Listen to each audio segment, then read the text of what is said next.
Olá, boa tarde. Boa tarde, André, tudo Malek. bem? Tudo bem, Ivan? Boa tarde, pessoal. É, Boa tarde, Ivan, especialmente, né, o Lucas. É. Bom, esse aqui é o Master Pitch, né, pessoal? Vocês já conhecem, mas para quem não conhece, eu vou explicar aqui um pouquinho como funciona. Eu gosto de falar assim que muitas lives de mercado falam de ações como uma conversa de boteco. Tem-se uma tese, fala-se bastante, mas não tem muito aquele escrutínio, né?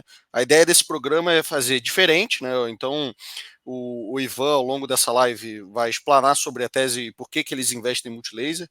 Primeiro vai contar um pouco da sua história, da sua carreira, como é que ele investe, né? Mas a ideia é que ele vai explanar uma tese em detalhes e no fim a gente vai anotando as perguntas. Eu tenho minhas perguntas, o Lig tem as dele, a audiência também vai enviar, e a gente tentar fazer um escrutínio no final e ver se a tese realmente resiste, né? Vamos dizer assim, a eventualidade que pode acontecer ou as dúvidas do público. Então é quase um desafio aí pro Ivan, né? Legal, vamos lá. Deixa eu começar contando um pouco aqui da história do fundo. Por coincidência, hoje o fundo está fazendo aniversário de 11 anos. A gente começou em 27 de junho de 2013 como um clube de investimentos. Convertemos esse clube num fundo de ações em setembro de 19 e completamos os 11 anos hoje, com um retorno que a Legal, gente não parabéns. fechou ainda, mas vai dar mais ou menos alguma coisa próxima a 30% ao ano. Um pouquinho abaixo disso, 29 pontual. E nosso perfil de investimento, nós somos investidores fundamentalistas naquele estilo tradicional. A gente procura empresas que a gente gosta e ficamos esperando dar algum super estresse de mercado, alguma coisa que derrube muito o preço da ação, para conseguir comprar os negócios que a gente acha interessantes num preço muito descontado. Então, isso que a gente vem fazendo ao longo dos anos. Tipicamente, a gente fica nas teses vários anos. Tem coisas que a gente tem em carteira há mais de 5 anos. Não somos naquele estilo que nunca vende, mas temos a paciência de esperar chegar no preço que a gente acha que faz sentido vender. E também contamos aí com a alternativa de ficar no negócio recebendo dividendos se não chegar nesse preço. Então, só um pano de fundo rápido aí de como é que a gente olha para as ações. E não sei se vocês querem perguntar uma coisa, se eu já entro direto na tese de multi aqui. Eu acho que seria legal, talvez, falar um pouquinho do que vocês enxergam, assim, como existe algum screening que vocês passam sobre, tem um filtro ali, base das ações que estão elegíveis da cobertura de vocês, ou, enfim, vocês são totalmente agnósticos e olham quase tudo que se mexe, enfim, como que funciona? Porque, assim, acho que o pessoal deve se perguntar um pouco como um gestor falando de multilaser num cenário meio catastrófico que a gente está vivendo, de small menos 20 no ano, enfim, não é muito comum, né, esse tipo de investimento. A gente faz vários tipos de screening, tem várias fontes possíveis de ideias. A Multi, em particular, entrou no nosso radar por causa de preço. É uma empresa que está descontada há bastante tempo. Tem razão para estar descontada, né? A gente vai conversar sobre isso aqui. Mas um dos métodos aí de achar coisas interessantes é ver o que está muito descontado. Ou em múltiplo, ou em percentual de valor patrimonial. No caso da Multi foi mais esse lado, mas olhando o balanço ali, a empresa está barata hoje, fazendo avaliação de balanço. Boa, legal. Um outro ponto que eu acho que é legal falar do estilo de investimento do Ivan é que é um estilo de investimento com convicção, né? É uma carteira mais concentrada que a média. E até, não sei se puder falar, né, qual que é o tamanho ali da Multilaser, se ela é uma empresa pequena no portfólio em relação a outras, ou ela é uma das maiores, enfim, o nível de convicção aí que tem na tese. É uma posição de porte médio para a gente, tem 13, 14% do portfólio nela hoje. Tem algumas coisas que a gente concentra mais, mas não é uma posição pequena, não. É uma tese que a gente tem confiança razoável hoje. Boa, legal, perfeito. Bom, então aqui como padrão, né, do programa, o Ivan vai trazer a visão deles para Multilaser, e aí ao longo do tempo vocês podem ir mandando perguntas, enfim, e a gente vai deixar o Q&A para o final, tá? Para justamente deixar ele explorar bem aí a tese. Tá, eu vou contar uma história um pouco longa aqui da empresa, mas eu acho importante ter de pano de fundo para entender por que a gente acha que faz sentido investir agora, apesar dos resultados recentes muito ruins. A Multi é uma empresa que tem uns 30 anos de existência, um pouco mais até, e o atual CEO começou a operar na Multi no início dos anos 2000. A empresa era super pequena quando ele assumiu. Ele assumiu meio por acidente. O pai dele, que foi o fundador do negócio, que faleceu num acidente de mergulho enquanto ele estava de férias. O Alexandre era super jovem quando ele entrou no negócio. E basicamente ele convidou um amigo dele, um amigo de faculdade, que chama Renato Feder, para assumir a empresa junto com ele. O Renato era de uma família que já operava uma empresa no setor de eletrônicos, e os dois pegaram esse negócio para tocar quando a empresa faturava ali uma coisa perto de 30 milhões de reais.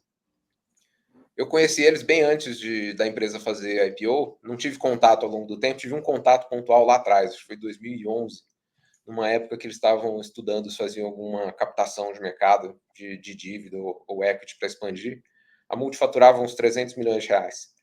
E tinha um portfólio completamente diferente do que é hoje. Eles tinham um portfólio muito mais simples. Vendiam aqueles pendrives USB, CD regravável, que é um negócio que nem existe mais. Era um negócio muito, muito menor do que é hoje. E os dois construíram o que a Multi é hoje. Agora o Feder saiu da operação, né, há alguns anos. Hoje ele está na Secretaria de Educação de São Paulo. Mas o CEO da empresa de hoje é o cara que pegou esse negócio em 2003, faturando 30 milhões de reais, e levou a empresa para o patamar atual, que está em 3,5 bi agora, mas chegou a faturar 4 bi, quase 5 bi no auge de receita da empresa. E o que nos chamou a atenção inicialmente, né? Quando a gente... Depois que o IPO já tinha sido feito, a gente não costuma entrar em IPO, porque IPO, via de regra, é meio caro, né? São raros os casos que o IPO não é caro. Mas depois a gente foi olhar o que existia de dado público da Multi, e existem informações desde 2012. Não na CVM, mas tem informação pública, que a empresa é SA, então ela divulgava balanço, divulgava demonstrativo de resultados, consegue levantar os financials da empresa. Se a gente analisar os resultados da Multi entre 2012 e 2022, antes da confusão aí do ano de prejuízo, 22 já teve um pouquinho de prejuízo, né? Mas o problema mais feio foi em 23. Nesse período de 10 anos, a empresa cresceu a uma taxa de 22% ao ano, em média. E o retorno sobre o patrimônio líquido dela nesse período foi de 21% em média. Então, assim, numa primeira vista, não é um negócio ruim. Tem uma taxa de crescimento respeitável, tem um retorno sobre patrimônio respeitável, e um negócio que sempre cresceu com pernas próprias. Não foi aquela história de levantou um enorme capital junto com o private equity, investiu na operação e montou isso. Eles foram passo a passo lá, meio na raça, e construíram um negócio desse tamanho com caixa que foi sendo gerado pela própria Multi ao longo do tempo. Isso que atraiu nossa atenção inicialmente, né? Batemos o olho nos financials, tinha pegado a ação nesse screening de coisas baratas, e aí fomos estudar o negócio. O que a Multi faz, em essência? Ela é uma grande fabricante e distribuidora de uma série de produtos, de alguma maneira, relacionados à tecnologia. Essa relação à tecnologia até é bem liberal, assim, eles não trazem só coisas necessariamente tecnológicas para o Brasil. Mas tem muita coisa de eletrônico, daqui a pouco a gente fala um pouco mais das categorias de produto que eles estão. Mas o fato é que ele é um supermercado para varejistas, vai. A Multi hoje tem pouco menos agora de 7 mil SKUs, 7 mil produtos individuais.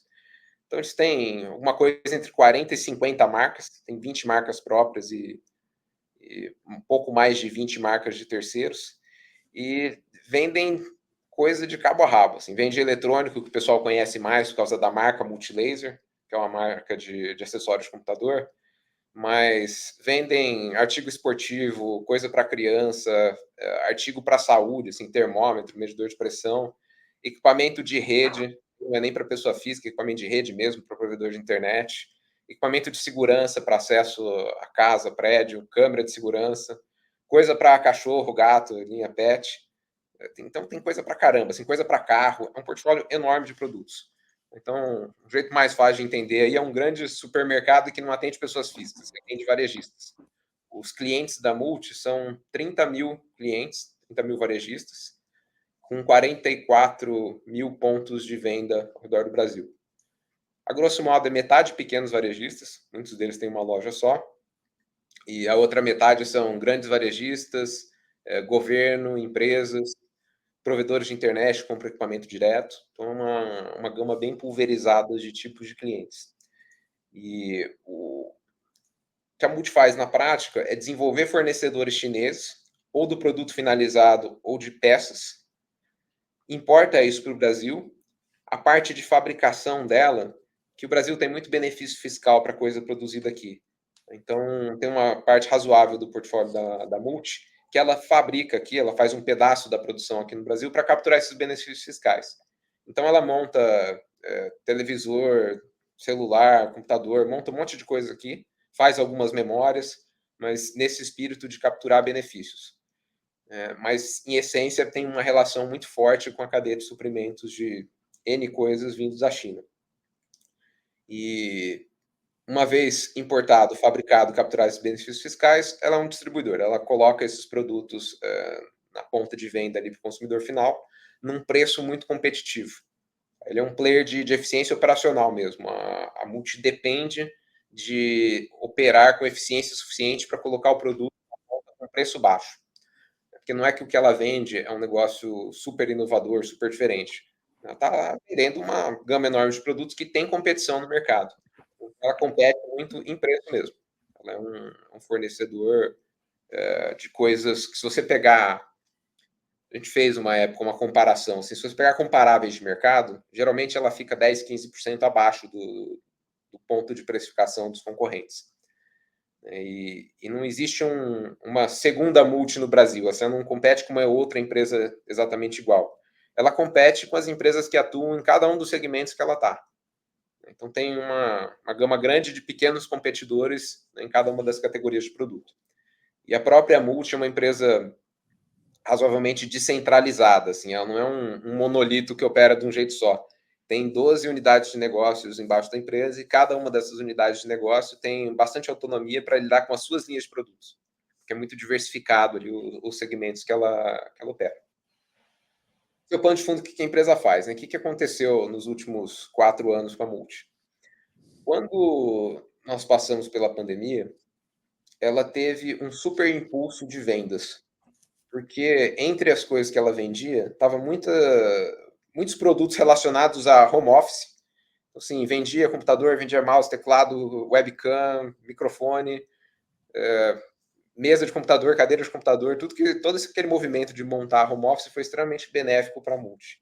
E ela também vendia muita coisa para casa. Então, tem linhas de eletroportáteis, tem até coisa de decoração, então, torradeiras, batedeiras, nessa onda também de equipar suas casas melhores, porque as pessoas estavam ficando muito tempo dentro de casa, ela teve um impulso muito grande de vendas. Então, os anos de pandemia foram os anos recorde de receita e lucro para a Multi. E nesse impulso de vendas muito grande, a empresa fez algo que depois deu uma ressaca forte, mas eles sempre tiveram uma cultura de ter estoques suficientes para entregar o produto rápido para o varejista. Porque o cliente típico dele é um varejista pequeno que não tem muito dinheiro para ficar investindo em capital de giro. Então, muitos deles têm o estoque na prateleira. Acabou o produto, ele pede outro e precisa que chegue rápido, porque enquanto não chegar, ele está sem produto na prateleira. Então, uma das vantagens competitivas da Multi era entregar as coisas muito rápido. E nisso eles tinham um estoque ali que, comparando com distribuidores puros, é um estoque relativamente grande. Quando na pandemia a receita aumentou muito, então o volume de vendas aumentou muito, e ao mesmo tempo tiveram muito problema de logística, porque as operações estavam muito confusas com a história de lockdown, o que eles fizeram foi aumentar ainda mais o estoque para compensar o problema de logística e não correr risco de ter falta de produto para vender. Isso foi meio no automático, assim, sempre foi a cultura da empresa ter estoque suficiente, não perder venda por falta de estoque. Então ampliaram o estoque. Quando a demanda voltou ao normal, que foi uma volta mais súbita do que poderia se imaginar, de um momento para outro, o pessoal terminou de montar o seu home office, aí não acabou, assim, foi rápido. Aí eles olharam para os estoques e falaram assim, puxa, tem coisa aqui que com um nível normal de venda, eu vou demorar anos para vender, compramos demais. Especialmente celulares, aí que teve uma história assim, icônica de ruim, né? Mas isso aconteceu com vários itens. Assim, um dos exemplos que eles dão é webcam mesmo. Então, todo mundo fazendo videoconferência, todo mundo comprou webcam. O sujeito que comprava o webcam lá no estoque calculou quanto que é 3 meses de venda. Só que 3 meses de venda de pandemia dava vários anos de venda normal. Então, comprou webcam pra caramba. E quando eles descobriram isso, não tinha muito o que fazer. Não tem saída. Se comprou o estoque, já está lá no galpão. A única alternativa é vender isso. E eles podiam tentar vender devagar, né, mantendo o preço, ou queimar esse estoque para vender o mais rápido possível. Vender devagar não era uma opção tão viável, porque tecnologia não é assim, o produto não é perecível no mesmo sentido de indústria de alimentos, mas é um produto que tem obsolescência dentro de um prazo não tão longo. Então, uma webcam, se você demora 2 anos para vender, já teve 3, 4 lançamentos de webcams mais modernas, ninguém quer mais a velha, esse estoque em algum momento se torna completamente obsoleto, você não vende mais. Então eles começaram a queimar estoque. E isso que causou praticamente todo o resultado ruim que a gente viu do quarto trimestre de 2022 até agora, né? O último tri que saiu, o primeiro tri de 2024, ainda não foi um tri muito bom. Mas esse é 90% do problema. Assim, um estoque gigante de produtos que ficaram obsoletos ou tinham risco de obsolescência alto e tiveram que ser liquidados. O exemplo do celular que eu falei, eles tinham em estoque até muito pouco tempo atrás celulares 3G, que ninguém queria comprar mais. E tiveram que vender esses celulares muito abaixo do preço de custo de atacado na China. Então a gente até subestimou o problema quando a gente entrou, porque a gente sabia que tinha lá um pedaço do estoque ia ter que ser liquidado, mas a gente pensamos assim, bom, se ele costuma vender esse negócio com 30% de margem bruta, se ele vender a 0 de margem bruta, já é um desconto razoável, vai conseguir vender e boa.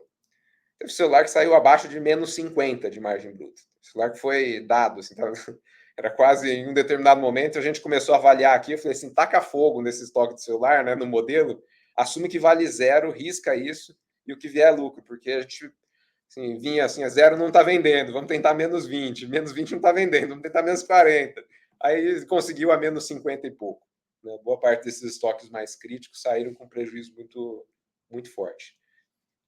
E os outros 10% do problema, que eu comentei que o estoque é 90, né? Esse 90 e 10 não é preciso, tá? Só a título de ordem de grandeza. Mas eles trocaram de ERP no começo do ano passado e deu problema lá na migração de ERP, quando eles implementaram o SAP. E eles ficaram 1 mês e meio sem conseguir faturar um volume de pedidos muito grande. Então, bateu muito ali no faturamento da empresa durante esse período. Mas acabou que não é um problema muito relevante, porque, assim, apesar de ter pesado muito no trimestre que aconteceu, no valuation do negócio, ficar 1 mês e meio ali com um problema técnico que atrapalhou a venda não é muito, muito expressivo. Então, sem se vale comentar muito esse problema, dado que ele já passou faz tempo. Mas, dado esse problema do estoque, o que foi a nossa ponderação aqui?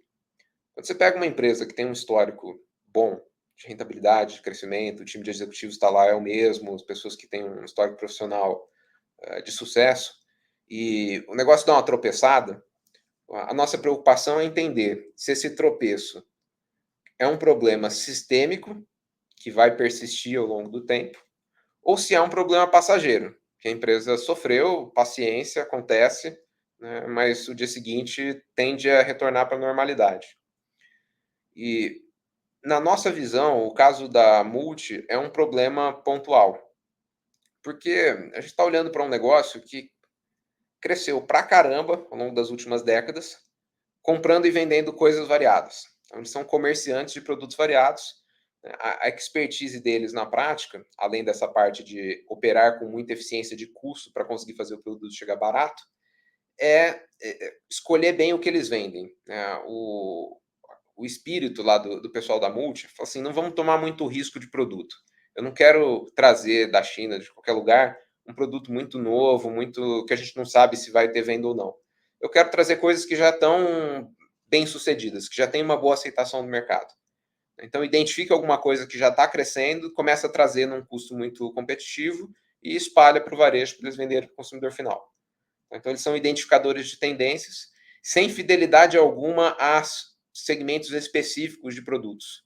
Ele não é um vendedor de, sei lá, de webcam. Se o webcam parar de vender, ele liquida o estoque de webcam e começa a trazer outra coisa da China, traz cadeira. Se cadeira parar de vender, traz, sei lá, traz drone. Não importa muito o que ele está trazendo. Exemplo do supermercado. O supermercado vende coisas, não interessa exatamente o que está na prateleira. A expertise dele não é específica do produto.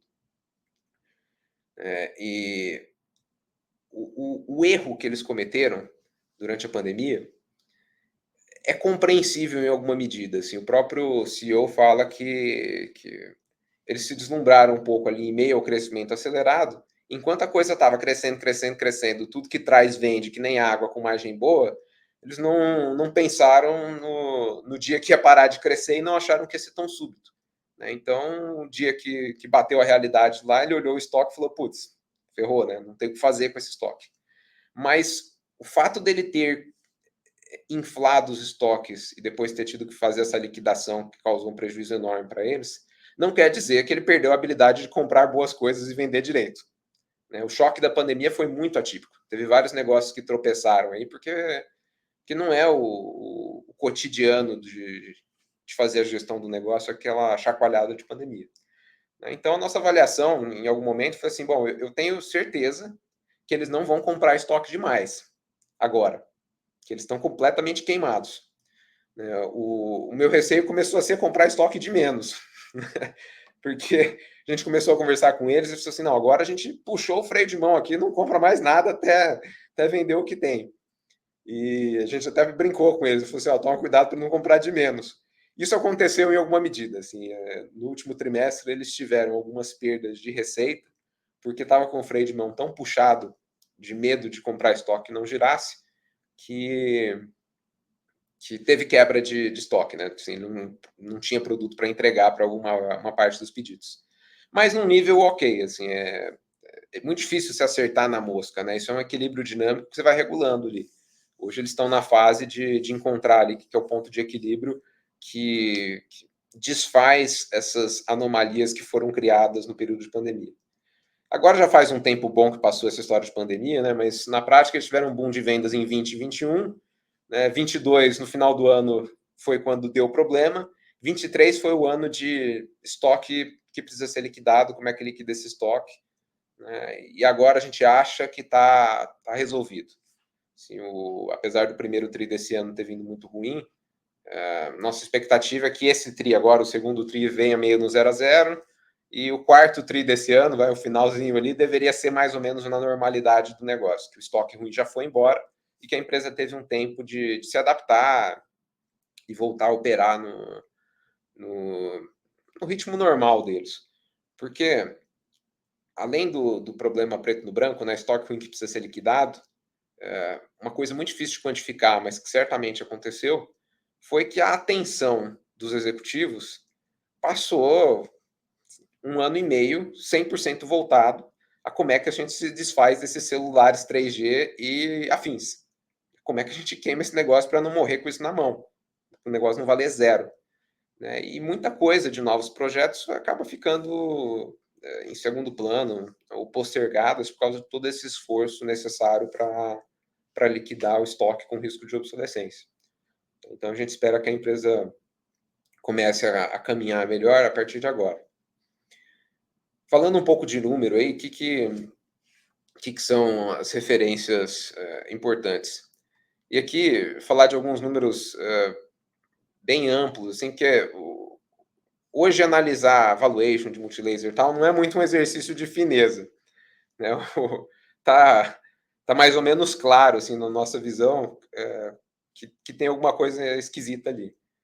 O que a gente está olhando? Em 2021, que foi o recorde de receita da Multi, ela faturou quase 5 bi, foi 4,8, 4,9. Nos últimos 12 meses agora, esses 5 bi caíram para 3,5. Existe alguma incerteza em qual que vai ser o patamar de receita que a empresa vai estabilizar, mas para não errar muito feio, vamos falar alguma coisa entre 3 e 4. Dá uma margem relevante aí de variação em torno do que está hoje. historicamente, o que é a margem de rentabilidade da Multi? Assim, se a gente pegar aquele histórico de 10 anos, a margem líquida dela nesse período é um pouquinho acima de 10%. Não vou lembrar o número exato, mas é 11 e uns quebrados. Então, vamos pegar como referência aqui que 10% é a margem líquida que seria típica desse negócio se ele voltar para a normalidade. Então, a gente está falando de um negócio que, retomando sua vida normal, deveria gerar de lucro 300 a 400 milhões por ano. E o valuation da Multi hoje em bolsa é 1,5 bi. Então, no pior cenário aí que ela gera 300 milhões de lucro líquido, a empresa está valendo 5 vezes preço-lucro em bolsa. Uma outra referência que é bastante representativa agora é que, pegando o balanço do último TRI, do primeiro TRI de 24, o patrimônio líquido da Multi é 3 bi qualquer coisa, 3,2 bi. Então, a empresa está levemente abaixo de metade do valor patrimonial dela. E esse negócio não é um negócio fabril, assim, não é que você tem uma enorme fábrica que tem um propósito específico que, se o negócio der errado, você não tem para quem vender. A maior parte dos ativos da Multi são recebíveis, estoque, tem algo ali de impostos a recuperar, tem uma parte grande do negócio dela que é esses aproveitamentos de benefícios fiscais, então tem um tanto de imposto a recuperar, e tem um pouco de imobilizado, que é centro de distribuição, alguma coisa que a empresa tem ali, mas não é tão representativo. Então esse é um negócio que a gente fez uma avaliação aqui, ele é liquidável. Se você pegar, falar assim, eu vou receber aqui o que os clientes devem, vou vender todo o estoque com margem zero, né? Avaliar o estoque a custo do jeito que está no balanço, conseguir recuperar alguma coisa desses créditos fiscais e pagar todos os meus passivos, né? Existe um valor de liquidação que hoje é superior ao preço que a empresa está em bolsa, né? Então, hoje a pedra fundante aí da nossa tese de investir em multi é que está simplesmente muito barato, assim, não tem muito para onde cair. A ação tá meio desacreditada no mercado, né? Ninguém está investindo, porque o negócio está dando prejuízo a vários trimestres agora. Deu prejuízo em 5 dos últimos 6 trimestres. Então ninguém está dando muita bola. É uma empresa pequena, né? 1,5 bi market cap baixo.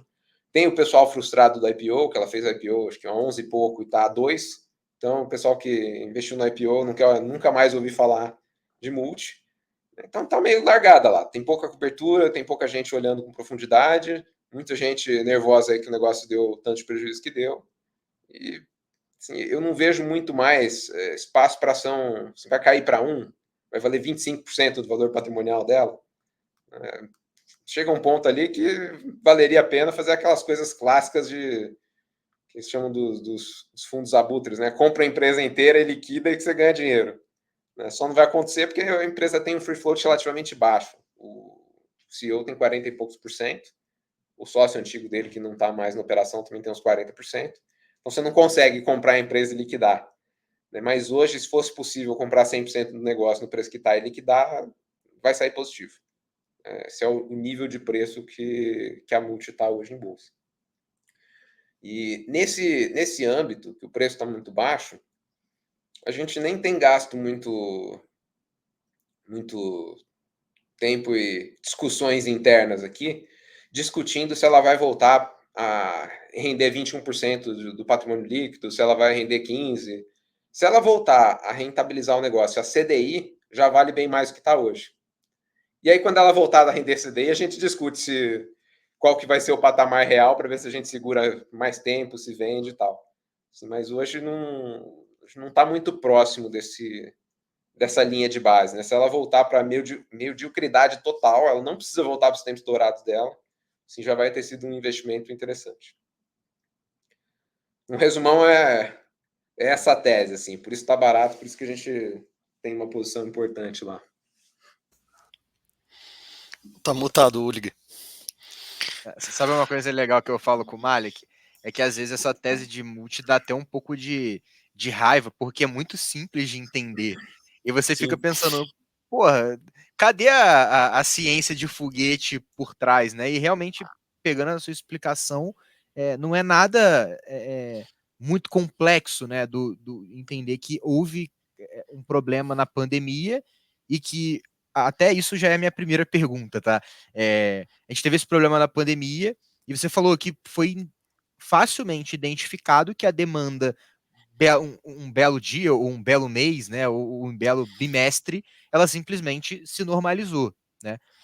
E desde aquele momento, a companhia ela já foi para o mercado e já disse que tinha um problema e que precisaria consertar.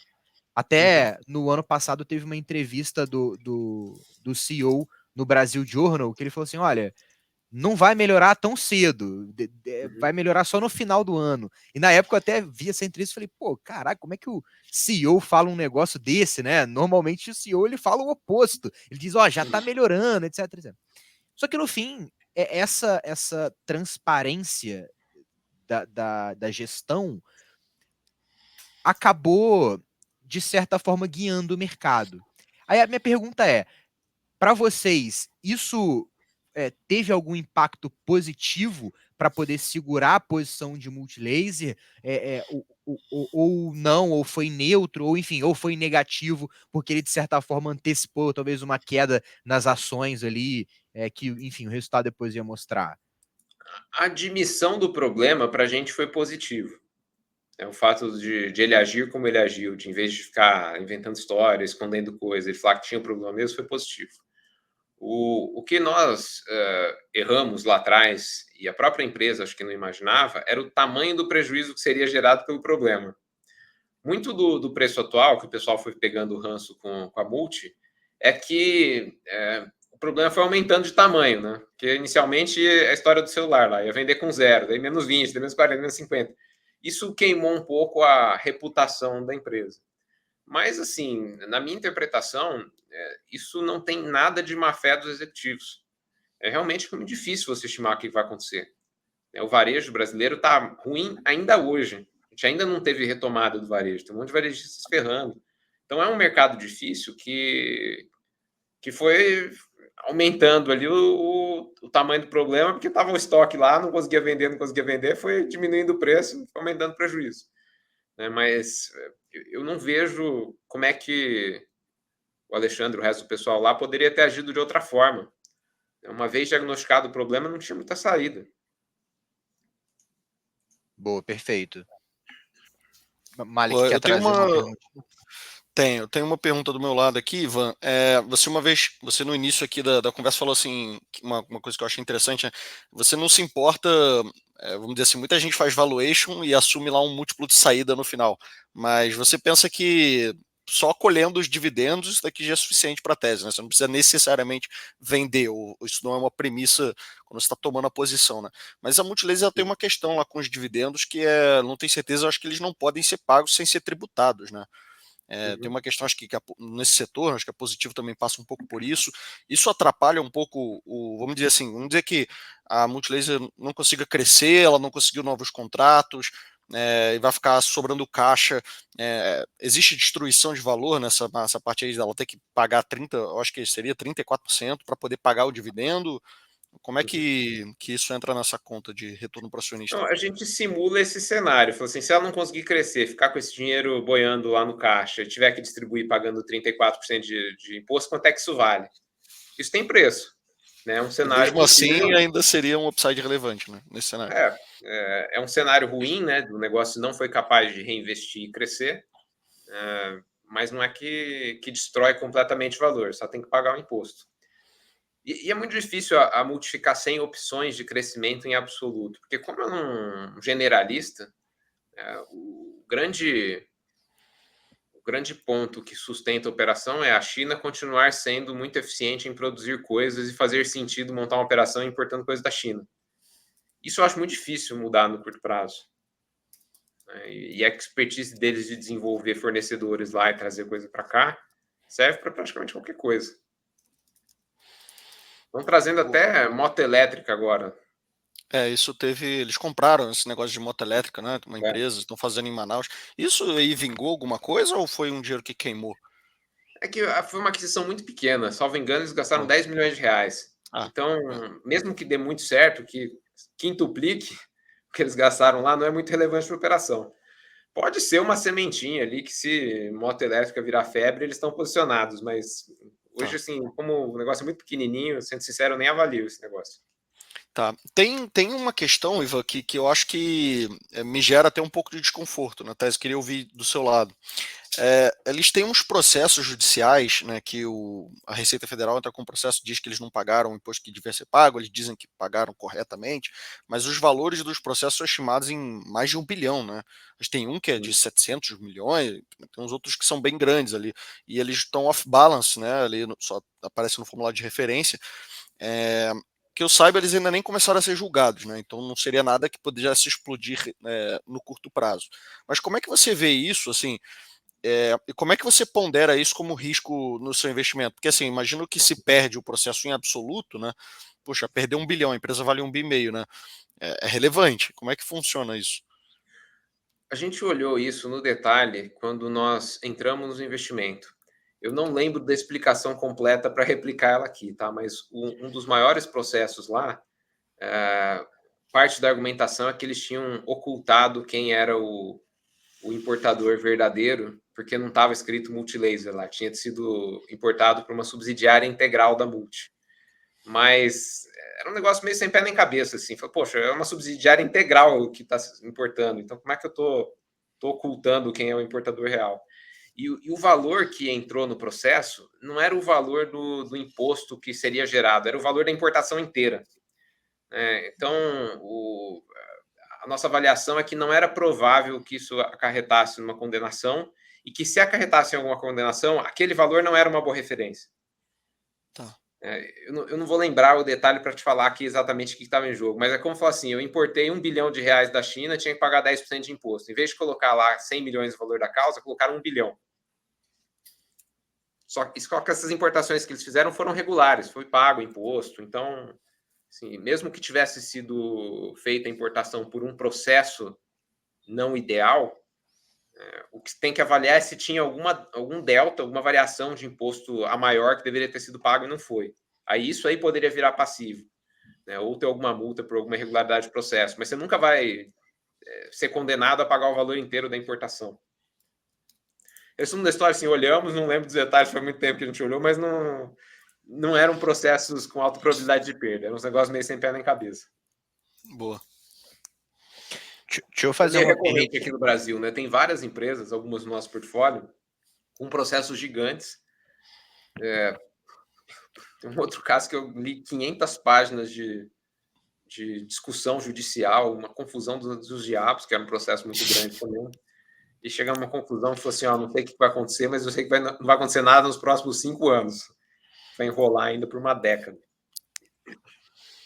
O benefício disso é que, putz, é um processo que não está nem sendo julgado, se ele for julgado leva anos, né, e depois recorre, não é algo que vai impactar pelo menos no médio prazo, e provavelmente, né? E esse da Multi é muito difícil Tá. que o valor que está lá marcado no processo tem alguma correlação com o potencial passivo gerado pelo litígio. Assim, eu conversei com o Éder, né, que é o CFO da companhia, e ele diz a mesma coisa, assim, não, a gente é certeza que vai ganhar, mas ele tem que falar isso, né, assim, imagina se ele fala que ele acha que pode perder, né? Isso que é complexo. Certeza né? a gente nunca tem, né, mas a minha fé maior, certeza é muito forte, é que esse valor total da importação não é uma referência adequada para o valor do imposto potencial devido. Tá. Porque assume que você pagou o imposto errado, ok, mas o imposto não era 100% da importação. Aí ficou um negócio lá que assusta, né? A gente também se assustou por causa da ordem de grandeza do processo, mas ele não tem tanta substância. Deixa eu aproveitar que a gente está falando aqui de governo. A gente está vendo também na Positivo, né, que é uma... A gente ainda pode chamar, né, de uma concorrente direta, uma discussão sobre vendas para o governo. Positivo até no ano passado teve que revisar, né, o guidance dela por conta da não realização de compras, e a gente também está vendo isso acontecendo esse ano, né, com impacto para Multilaser. Vocês têm uma estimativa do se isso se normaliza ou se isso não normaliza, ou enfim, até eu vi que você trouxe um range grande de receita, né, de 3 a 4 bi para a gente poder tentar achar margem de segurança. E aí dentro, o 3 seria se o governo simplesmente reduz muito as compras ou eventualmente troca o fornecedor? Ou, enfim, como vocês estão enxergando essa relação aí de vendas governamentais? É que quando a gente vai modelar a multi, a gente só considera a receita que já está contratada. Porque receita de governo é diferente do mercado geral, né? Eu não tenho certeza se vai continuar havendo licitações no mesmo patamar que aconteceu nos últimos anos. Então, assim, daqui 2 anos no nosso modelo já não tem mais venda de governo, por mais que seja esperado que tenha alguma coisinha. Tá, vira Esse uma último TRI quase opcionalidade. não teve. A receita de governo no último TRI foi 5%, se não me engano. Não foi muito representativa já. Então eu não conto que isso vai ter uma continuidade, não. Boa, Isso no ano perfeito. passado foi bem relevante, né? Acho que era 400, Sim. 600 milhões o número, né? E esse ano não teve quase nada, né? Ainda tem algumas centenas de milhões contratadas que devem gerar Ah, receita ao longo desse ano e do próximo. Mas a gente não assume que tem, sei lá, 500 milhões por ano. Também hoje a gente está naquela posição assim, né? Como está muito barato, só assim, tira toda a receita de governo. Não é Eu a pensei premissa mais justamente razoável, nisso.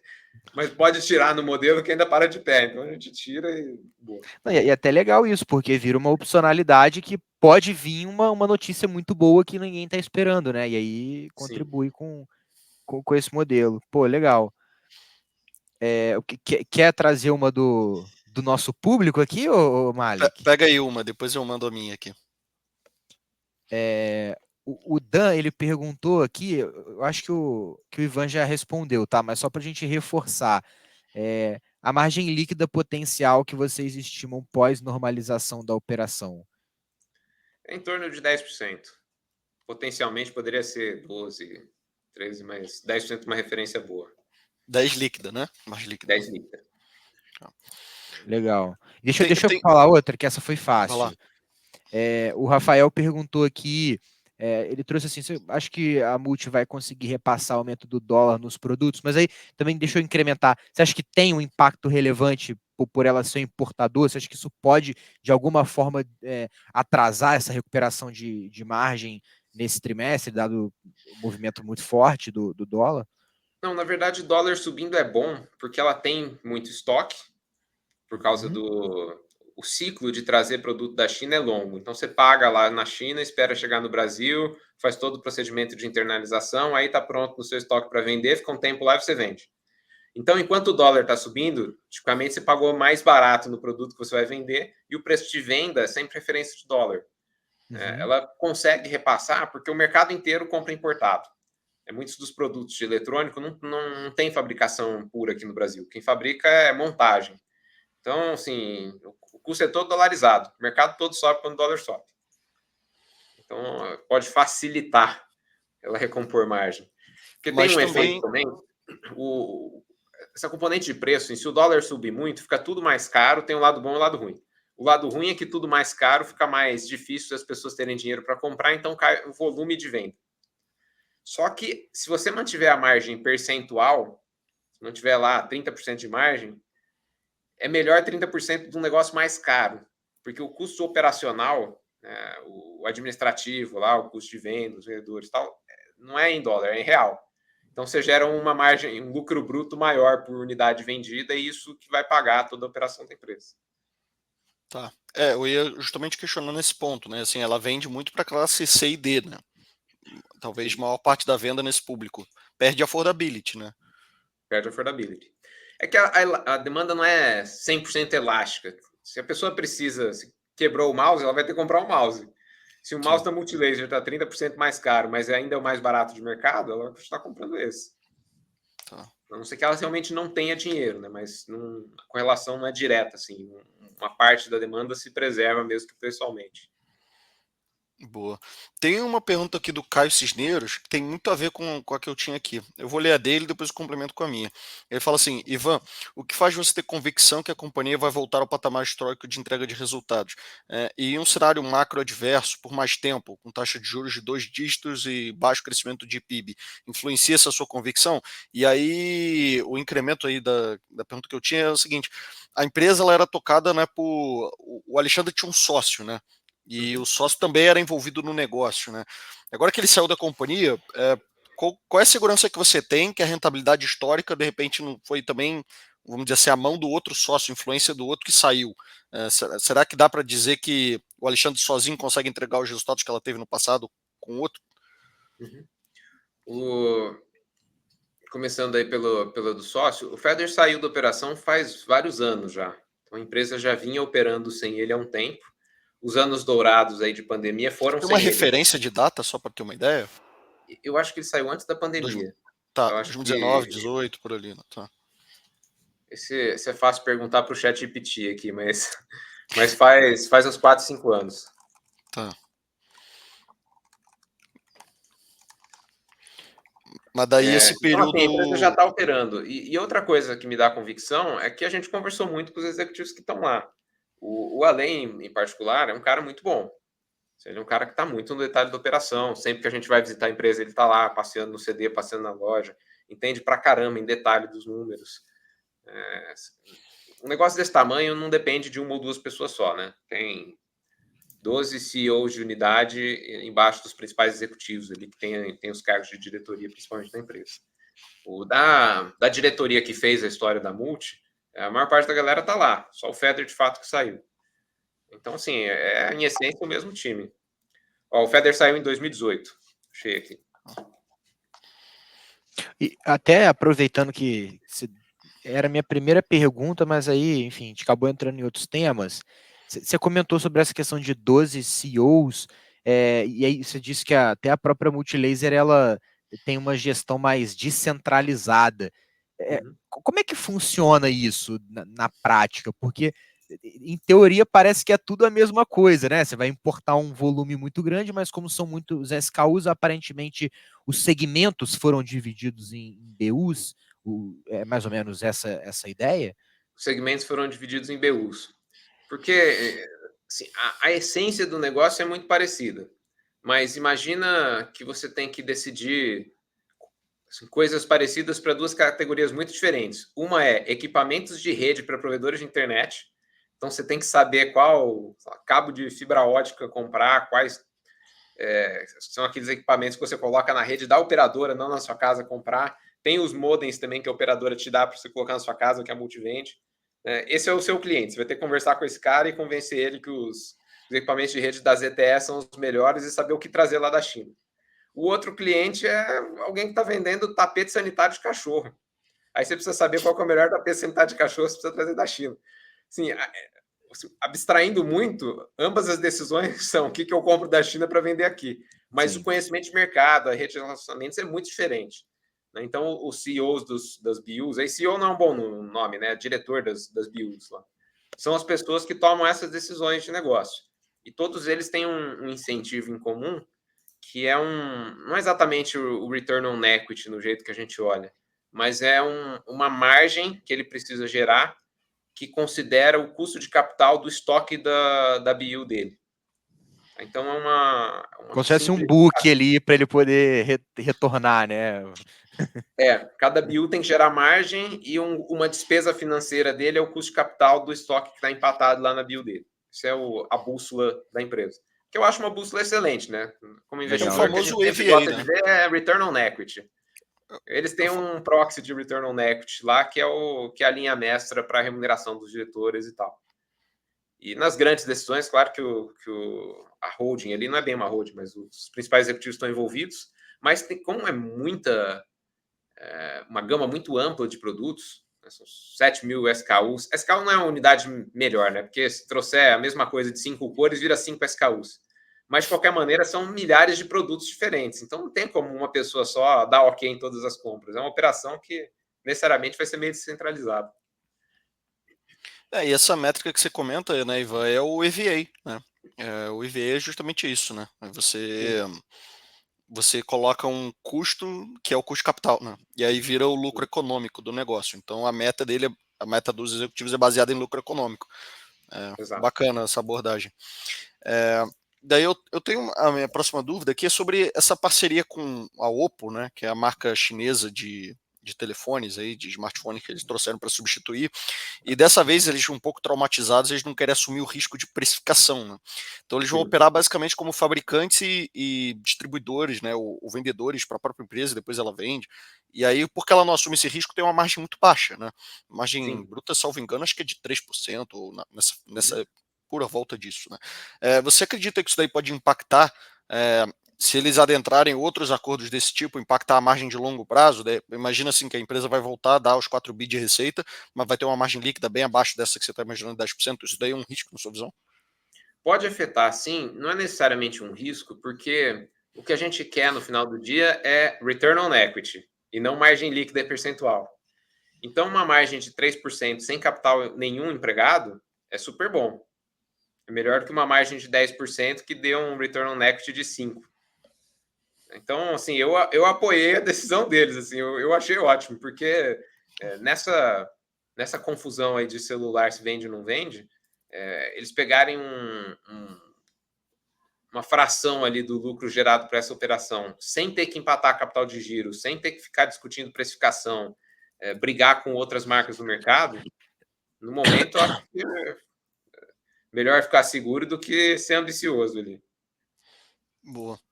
E aí tem até uma pergunta do Dan, né, que vai nessa linha, né?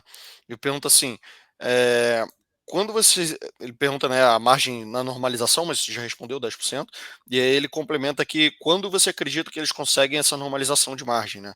Será que em 2025 eles já conseguem fechar o ano aí com 10% de margem líquida? Ou ao longo de 2025?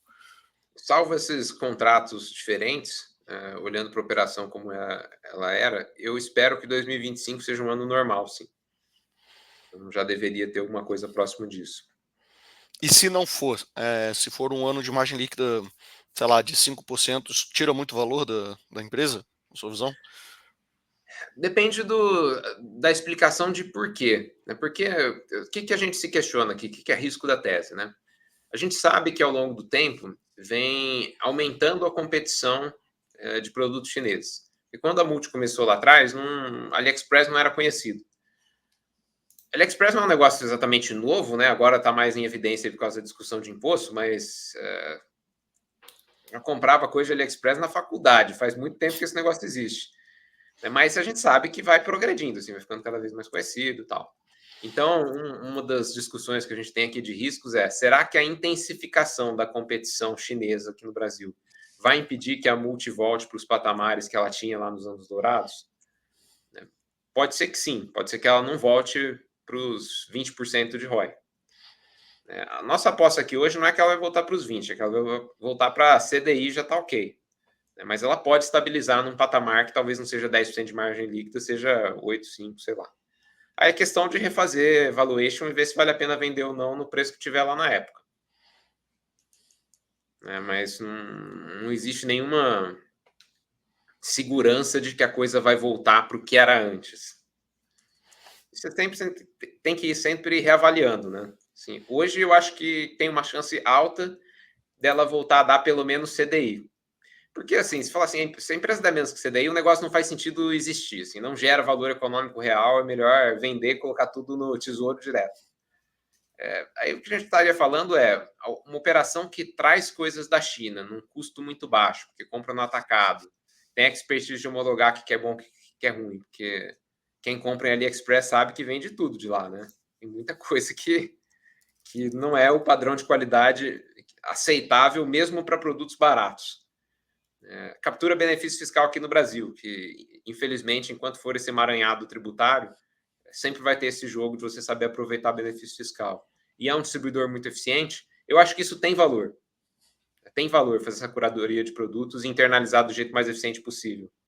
Então, não deveria ser um negócio que morre porque não consegue atingir a rentabilidade mínima para ele existir.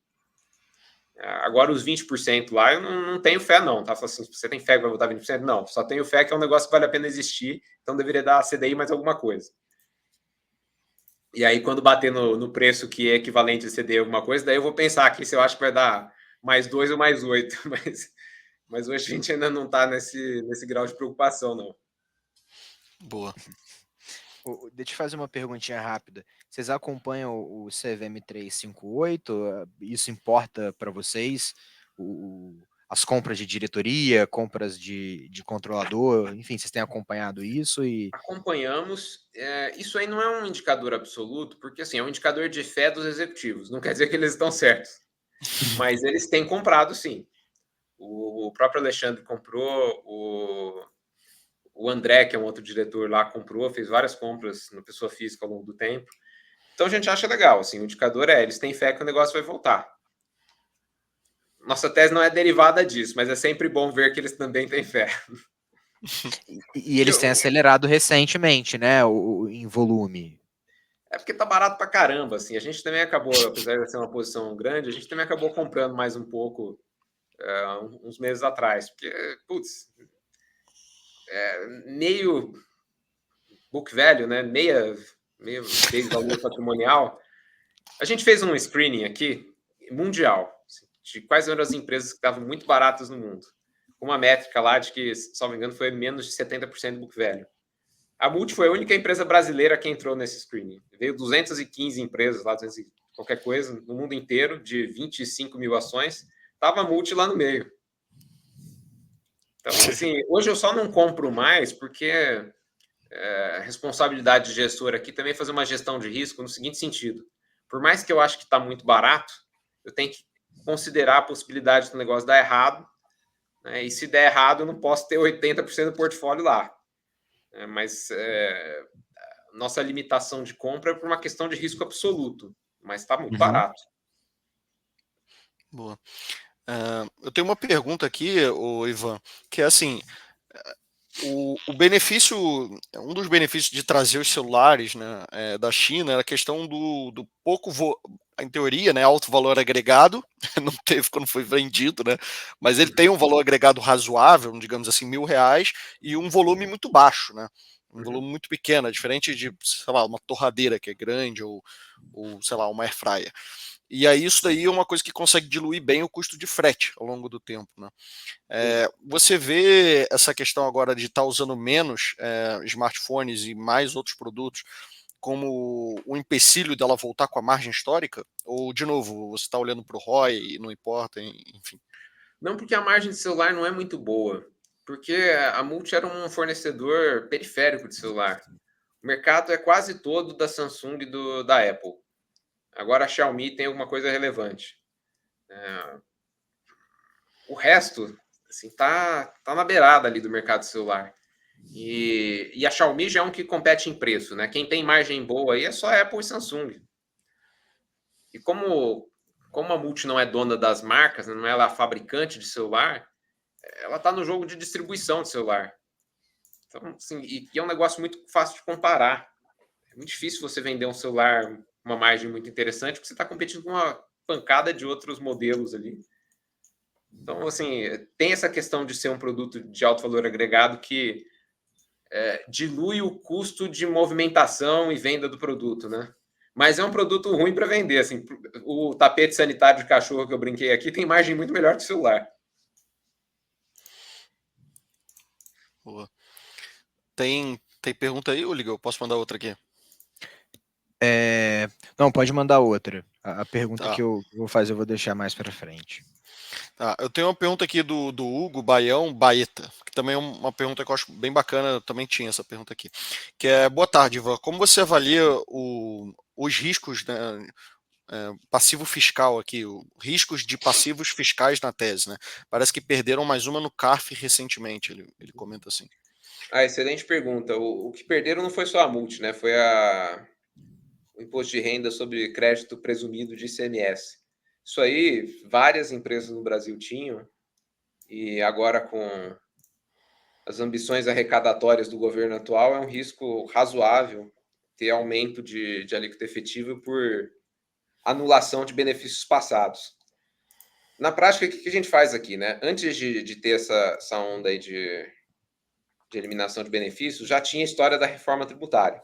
E a reforma tributária vinha com uma proposta de eliminar todos os benefícios fiscais relativos a imposto sobre receita até 2032, salvo engano, no período lá de implementação. E tinha uma discussão de como é que iam ficar os benefícios, se iam sumir completamente ou seriam transformados em outras coisas. Na prática, a gente aqui modela sumindo tudo. Eu assumo que a Multi perde todos os benefícios no prazo da reforma tributária. O que é reflexo disso, né? Não quer dizer que se ela tinha lá 10% de benefício fiscal, agora a margem dela é zero, porque vai ter que pagar mais imposto. A expectativa é que esse preço seja parcialmente repassado ou integralmente repassado e que isso afete o equilíbrio de oferta e demanda. Assim, se o produto fica mais caro porque o imposto aumentou, é um negócio sistêmico, não é só para a Multi, para todo mundo nesse setor, igual você falou da Positivo. A Positivo também tem os benefícios fiscais lá, mais ou menos a mesma configuração. Então, os competidores também vão ter os mesmos aumentos. O que acontece é que fica mais difícil crescer, porque os produtos ficaram mais caros, afeta a affordability. Então, a gente modela a Multi perdendo todos os benefícios fiscais e crescendo muito mais devagar, porque as coisas ficaram mais caras. Boa. E mesmo zerando os benefícios fiscais, você vê a margem líquida 9, 10% ali, né? Aí você tem que sempre fazer o julgamento. Assim, isso não é só questão de imposto. Qualquer custo que seja alterado, se for alterado só para a sua empresa, aí você se ferrou, porque seus competidores vão continuar com o custo igual, você vai perder margem. Mas se o custo subiu para todo mundo, que é o caso do aumento de carga tributária, vira uma questão de equilíbrio de preço. Se a indústria poderia cobrar mais caro em tudo que ela vende e vender menos, ou poderia baixar o preço e vender mais. Então tem uma situação em que a Multi perde margem para continuar crescendo, ou que ela prefere não perder margem, só cresce muito menos. A gente aqui tem modelado mais ou menos no meio do caminho, tá? A gente fala que ela perde um pouco de margem, sim, e cresce médio, mas não faz muita diferença ali na avaliação. Se você falar assim, uma coisa compensa a outra, né? Mantém margem maior, mas não cresce, ou cresce só que perde margem? Sim. O efeito acaba sendo similar à questão do dólar. Mas, assim, se o dólar for para 7, tudo de eletrônico fica mais caro. O que acontece com a indústria de eletrônicos? Ela poderia não repassar o dólar, e aí perderia a rentabilidade e manteria o volume, ou repassar o dólar e perder volume, que eu acho que é mais provável. Boa. Tem uma pergunta aqui do Jorge Marcelo Bandeira Filho, que ele pergunta assim, quando acha que vira o bottom line, né? Se é no segundo trimestre ou mais para frente, né? Isso é difícil de acertar na vírgula, assim. Eu tô apostando que esse TRI agora vai vir próximo de zero. Zero mais ou menos 20, sei lá. E o trimestre que vem, o terceiro TRI, eu tô esperando que vire o bottom line, que seja já um trimestre de lucro positivo. Eu acho que o terceiro é uma aposta com muita probabilidade de sucesso, né? Ali de que tem que virar, né? Tem que virar, assim, se não virar, a gente vai começar a se questionar aqui se não tem problemas novos lá que não estão mapeados. E seria uma surpresa super negativa para a gente, porque a gente já está lá olhando um tempão e parece que os problemas são esses. Uhum. Não, isso é uma pergunta que eu queria fazer também, assim, o que precisa acontecer para você desistir da tese, Ivan? Tipo, sei lá, a margem piorou de novo, vamos dizer assim, a margem tem evoluído, ela ainda está negativa, mas tem evoluído, se a margem pega e piora no próximo TRI, ou se a empresa perde ainda mais receita, o que precisa acontecer para você falar assim, realmente eu errei, vamos para outra? Olha, um dos riscos se a empresa tiver que diminuir de tamanho, porque hoje tem lá uma estrutura administrativa que precisa de um determinado patamar de receita, com a margem média que eles costumavam ter, para se justificar. Então, se ele cai de 3,5 bi para 2 bi de faturamento, sendo meio dramático, ele vai ter que cortar gente pra caramba daquele negócio. Se os executivos hesitassem em fazer esse corte, eu ficaria com um pouco de receio. Se eles teimassem em manter a operação do tamanho que está, mesmo não tendo receita. Eu tenho alguma convicção que isso não vai acontecer, porque eles já fizeram alguns cortes. Quando teve essa queda de receita de quase 5 bi para 3,5, já fizeram corte de pessoal, já devolveram CDs. Então eles estão cientes disso. Mas é uma coisa que abalaria minha fé, que se eu ver eles caminhando de um jeito que é muito mais no sentido de preservar o tamanho da empresa do que tornar o negócio rentável. E outra coisa que também acenderia um alerta é se esses problemas de ter que fazer liquidação de estoque virarem alguma coisa recorrente. Eu lembro que a tese aqui é que não é recorrente, que não deveria ser, que eles sabem ainda comprar e vender. Agora, se as safras novas de compras, que deveriam ser puríssimas aí, compradas com todo o cuidado do mundo, daqui 3 meses, 6 meses, tiverem que ser liquidadas também porque deu algum problema, ele fala, puxa, o que está acontecendo? Não era para acontecer. A minha pergunta ia ser essa mesmo: quais os riscos e como você mudaria, o que faria mudar de ideia? O Malek acabou de destruir a minha última pergunta. Vou falar uma que foi muito tema de discussão interna aqui, que eram as questões tributárias, né? Mas eu acho muito difícil uma empresa ser destruída por causa de mudança tributária. A não ser que fosse uma coisa assim, a empresa tem um benefício que ninguém mais tem, só ela tem. Daí vai lá, cai o benefício, ela se ferrou. Mas não é o caso da Multi. Ela tem muito benefício, mas a indústria inteira tem esses benefícios. Até quando surgiu a história lá da isenção de imposto para produto chinês, a gente teve uma longa discussão aqui no escritório e eu finquei o pé na seguinte tese, que depois acabou se provando correta recentemente. Falei assim, ó, eu nunca vi governo nenhum no mundo dar benefício fiscal pro estrangeiro contra o próprio país. Isso não é politicamente sustentável. Então, assim, no fim, esse negócio de isenção de imposto foi só um incentivo para o pessoal se cadastrar na remessa conforme eles mapearem ali o volume de venda. Porque não é que não existia venda no passado, existia contrabando liberado, passava tudo pela alfândega, ninguém pagava imposto, e como não estava mapeado, ninguém sabia quanto que passava. Aí eles fizeram esse negócio da remessa conforme, convenceram o pessoal que era uma boa ideia se cadastrar, e um dia falou, puxa, mas felizmente o legislativo colocou um imposto aqui, agora todo mundo vai ter que pagar. Mas era meio, assim, era um equilíbrio completamente instável o exportador estrangeiro, que estava exportando para o Brasil, pagar menos imposto do que o cara que está produzindo aqui dentro. Deu um barulho desgraçado, justificado, né? Falei, poxa, imagina, o cara monta a empresa aqui, tá gerando emprego no país, pagando imposto no país, e o estrangeiro tem benefício fiscal, o pessoal de indústria estava falando, pô, vou tirar minha empresa daqui, montar no Paraguai e começar a exportar para o Brasil também. Né? Então, assim, essas coisas tributárias, como são sistêmicas, a indústria toda se acomoda de um jeito que faça sentido, porque você não vai matar a indústria importadora de coisas chinesas por uma questão de regra tributária. Isso dá barulho, pode dar confusão, pode gerar algum efeito negativo por alguns trimestres, mas dificilmente isso vai ser escrito em pedra e falar, ó, daqui para frente é isso mesmo, estrangeiro tem benefício fiscal, morre a indústria nacional e acabou. Eu não tenho conhecimento de caso que tenha acontecido isso, assim. Boa. Tem uma pergunta aqui do Ari Quinta, que ele manda assim, tirando o erro na compra de estoque, né?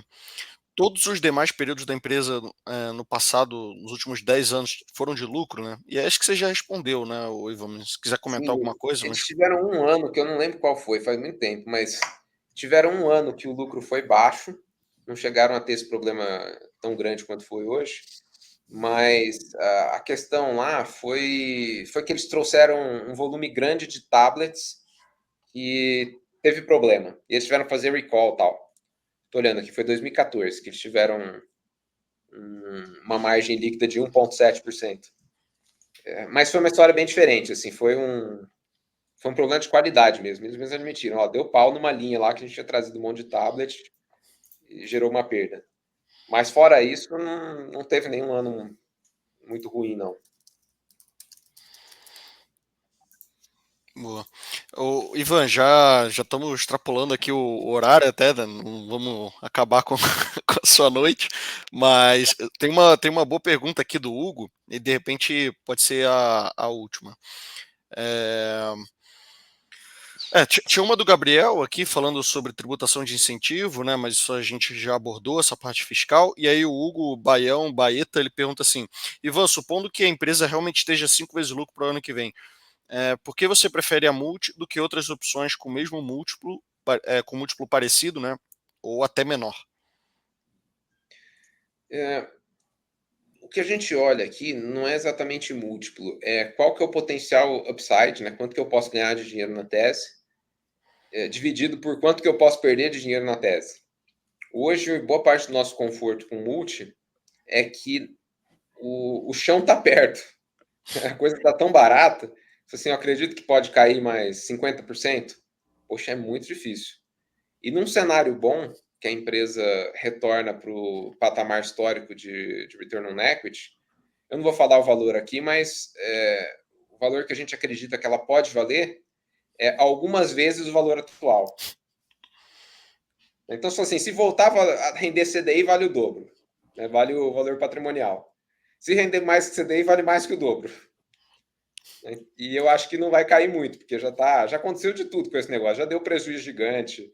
A base de acionistas que está hoje no negócio conhece razoavelmente a fundo a operação, tem mais ou menos a mesma tese que eu aqui, os outros fundos que estão investidos, e está meio no limite do valor de liquidação, né? Então a gente não acredita que vai cair muito mais.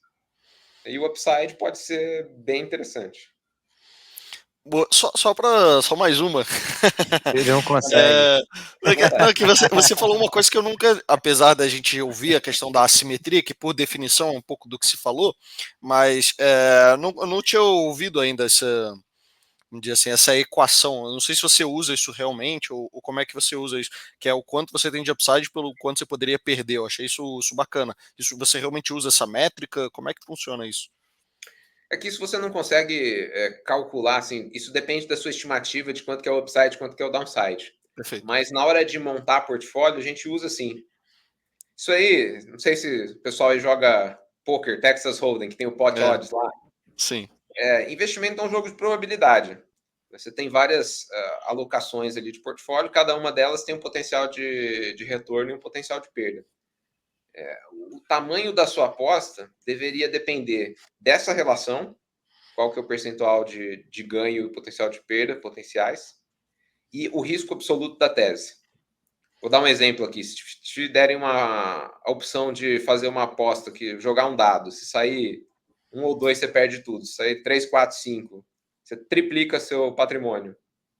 Assim, a probabilidade é positiva. O valor esperado desse negócio é bem positivo.